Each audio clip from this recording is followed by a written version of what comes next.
భారత జాతీయ చిహ్నం ఇప్పుడు వివాదానికి కేంద్రంగా మారుతుందా? 4 సింహాల రూపకల్పనే వివాదానికి దారితీస్తుందా? అసలు 4 సింహాల జాతీయ చిహ్నం కథేంటి? Let's watch. జాతీయ చిహ్నంపై ప్రతిపక్ష పార్టీల ఆరోపణలకు కారణాలేంటి? అసలు చిహ్నాల విషయంలో తలెత్తుతున్న వివాదం ఎంతవరకు సహేతుకం అన్నదే ఆసక్తికరంగా మారింది.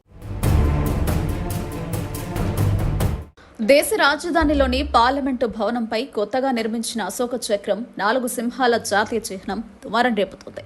జాతీయ చిహ్నంలో మోదీ ప్రభుత్వం మార్పులు చేర్పులు చేసిందనే విమర్శలు వెలువెత్తుతున్నాయి.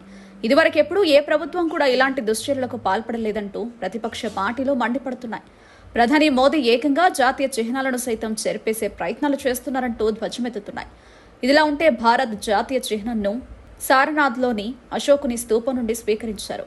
అశోకుడు స్థాపించిన అశోక స్తంభంపై గల 4 సింహాలు, దాని క్రింద భాగాన అశోక చక్రం, దాని క్రింది భాగాన తలక్రిందులుగా ఉన్న కలో పువ్వు, దాని క్రింది దేవనాగరి లిపిలో వ్రాయబడ్డ సత్యమేవ జయతే, దాని క్రింది 4 జంతు బొమ్మలు వరుసగా ఎడమ నుండి కుడికి ఏనుగు, గుర్రం, ఎద్దు, సింహం ఉంటాయి. దీనిని జనవరి 26, 1950 గణతంత్ర దినోత్సవం నాడు భారత జాతీయ చిహ్నంగా స్వీకరించారు.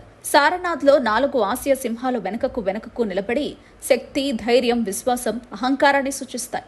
ఇవి వృత్తాకార స్థావరంలో అమర్చబడి ఉంటాయి. చివరకు స్వీకరించిన చిహ్నంలో 3 సింహాలు మాత్రమే కనిపిస్తాయి. నూతన పార్లమెంటు భవనంపై ఏర్పాటు చేస్తున్న జాతీయ చిహ్నంపై వివాదం రాజుకుంటోంది. సారనాథ క్షేత్రంలో ఉన్న స్తూపంలోని సింహాల వలె యథాతథంగా ఈ విగ్రహాన్ని రూపొందించలేదని, ఈ సింహాలు రౌద్రంగా గర్జిస్తున్నట్లుగా రూపొందించారని విపక్షాలు ఆరోపిస్తున్నాయి. నూతన పార్లమెంటు భవనాన్ని భారత ప్రభుత్వం ప్రతిష్టాత్మకంగా నిర్మిస్తోంది. దీనిపై 21.3 అడుగుల ఎత్తుతో 9.5 టన్నుల కాంస్యంతో ఒక భారీ జాతీయ చిహ్నాన్ని ఏర్పాటు చేస్తోంది. అయితే అది భారత జాతీయ చిహ్నాన్ని సరిగ్గా ప్రతిబింబించడం లేదని, ఒరిజినల్ రూపానికి భిన్నంగా రౌద్రంగా దీన్ని రూపొందించారని ఆరోపణలు వస్తున్నాయి. ముఖ్యంగా విపక్షాలు కావాలనే ప్రభుత్వం ఈ పని చేసిందని విమర్శిస్తున్నాయి. ఈ ఆరోపణలపై ఆ 4 సింహాల స్తూపాన్ని రూపొందించిన శిల్పి సునీల్ దేవడే స్పందించారు. ఈ నిర్మాణంలో తనపై ఎవరూ ఒత్తిడి చేయలేదని, మార్పు చేర్పులు సూచించలేదని స్పష్టం చేశారు. ఒరిజినల్ శిల్పాన్ని పూర్తిగా అధ్యయనం చేశామని, వివిధ కోణాల్లో ఫోటోలు తీసుకుని బ్లూ ప్రింట్ రూపొందించుకున్నామని వివరించారు. సారనాథ్ క్షేత్రంలోని ఒరిజినల్ శిల్పానికి ఇది పూర్తి స్థాయిలో ప్రతిరూపంగా ఉండేలా రూపొందించామని తెలిపారు. సారనాథ్ క్షేత్రంలోని స్తూపంతో పోలిస్తే ఇది చాలా భారీ శిల్పమని సునీల్ వివరించారు. అయితే ఆ స్తూపంలో కనిపించడానికి అన్ని జాగ్రత్తలు తీసుకున్నామన్నారు. సారనాథ్లోని శిల్పం ఎత్తు 3 నుంచి 3.5 అడుగుల మాత్రమేనని, కానీ పార్లమెంటు భవనం కోసం తాము రూపొందించిన 21.3 అడుగుల ఎత్తు ఉందని, అలాగే దీని బరువు 9.5 టన్నులని వివరించారు. భారీ సైజు కారణంగా ఫోటోలో ఒరిజినల్తో పోలిస్తే కొంత భిన్నంగా కనిపిస్తోందని వివరించారు. ముఖ్యంగా సోషల్ మీడియాలో షేర్ అవుతున్న ఫోటోలు విగ్రహం కింది భాగం నుంచి తీయడం వల్ల సింహాల నోరు పెద్దగా గర్జిస్తున్నట్లుగా రౌద్రంగా కనిపిస్తున్నాయని వివరించారు. అలాగే వేరువేరు కోణాల్లో ఆ ఫోటోలు తీయడం వల్ల ఎక్స్ప్రెషన్స్లో తేడా కనిపిస్తోందన్నారు. నోరు పెద్దగా గర్జిస్తున్నట్లుగా కనిపించడానికి కూడా ఇదే కారణమని చెప్తున్నారు. ఇదిలా ఉంటే సాధారణంగా జాతీయ చిహ్నాన్ని రూపొందించే విషయంలో అశోక స్తూపంలో ఉన్న 4 సింహాలను ప్రాతిపదికన తీసుకుంటారు. అందులో వాటి రూపం ఎలా ఉందో అలాగే తయారు చేస్తుంటారు. అవి చూడ్డానికి మనోహరంగా, రాజసం ఒట్టిపడేలా ఉంటాయి. దీనికి భిన్నంగా మోదీ ప్రభుత్వం కొత్తగా రూపొందించిన చిహ్నంలో ఆ 4 సింహాలను మార్చివేసిందంటూ విపక్ష నేతలు ఆరోపిస్తున్నారు. కొత్తగా రూపొందించిన ఈ 4 సింహాల రూపాలు గర్జిస్తున్నట్లుగా కోరలను కూడా ప్రదర్శించేలా ఉన్నాయని గుర్తు చేశారు. మరోవైపు ఈ 3 సింహాల విగ్రహాన్ని ప్రధానమంత్రి నరేంద్ర మోదీ ఆవిష్కరించారు.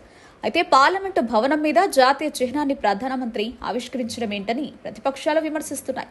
ఇది రాజ్యాంగ విరుద్ధమే కాకుండా కార్యక్రమాన్ని నిర్వహించిన తీరు లౌకిక స్ఫూర్తికి వ్యతిరేకమని ప్రతిపక్ష నేతలు అంటున్నారు.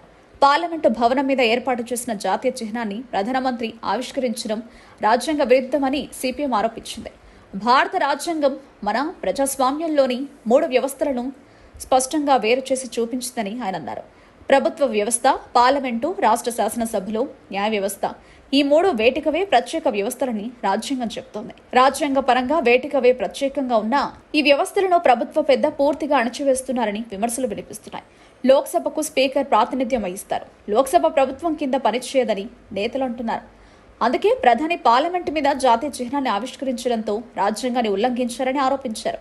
ఇదిలా ఉంటే జాతీయ చిహ్న ఆవిష్కరణలో మతపరమైన పూజలు చేయకూడదని, ఇది భారత ప్రజలందరి చిహ్నం, అంతేకాని ఏదో ఒక్క మత విశ్వాసానికి సంబంధించింది కాదని నేతలు విమర్శిస్తున్నారు. కేంద్ర ప్రభుత్వం జాతీయ చిహ్నాన్ని వక్రీకరించిందని విపక్ష నేతలు విమర్శించారు. అద్భుతమైన హుందాతనం నిండిన అశోకుని సింహాలతో కూడిన మన జాతీయ చిహ్నానికి అవమానం జరిగిందన్నారు. అసలు చిహ్నంలోని సింహాలు ఎంతో నాజూగ్గా, రాజసంతో కూడిన ఆత్మవిశ్వాసంతో ఉంటాయని తెలిపారు. అయితే ఇవి గర్జిస్తున్నట్లు అనవసరమైన దూకుడు ప్రదర్శిస్తూ పొంతన లేకుండా ఉన్నాయని మండిపడ్డారు. వాటిని తక్షణమే మార్చాలని డిమాండ్ చేశారు.